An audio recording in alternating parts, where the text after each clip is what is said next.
মনোবীক্ষণ polyclinic, চিকিৎসার জগতে এক দশক। এখন এখানে সব বিষয়ে ডাক্তারবাবু একসাথে তলায়।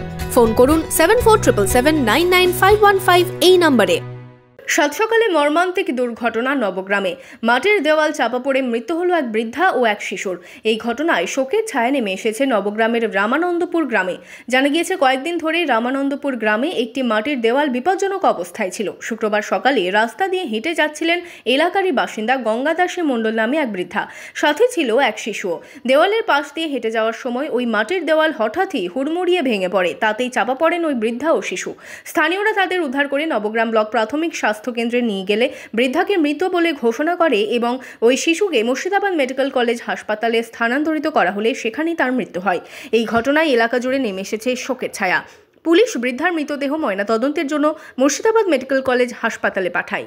গোটাই ঢাকা গেছিল আর ওই দিদমাকে যে আমার স্বামী বাহি করছিল ঢেল সরিয়ে, আমি ছেলেটার হাত দেখে আমি প্রিয়ঙ্কা ঢাকা গেছে বলে আমি বাহি করে ছেলে আমি দৌড়ছি মার কাছে। তখন অবস্থা কেমন ছিল ওদের দুজনের? দিদমা সাথে সেই মরে গেছিল, ছেলেটার চোখটা হারিং ছিল, রক্ত কান্ডিং পাড়িং গেছিল।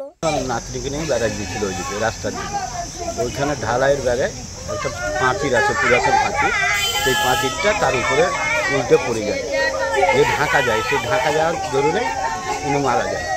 বাচ্চাটা এখন বহরমপুর নিয়ে আছে।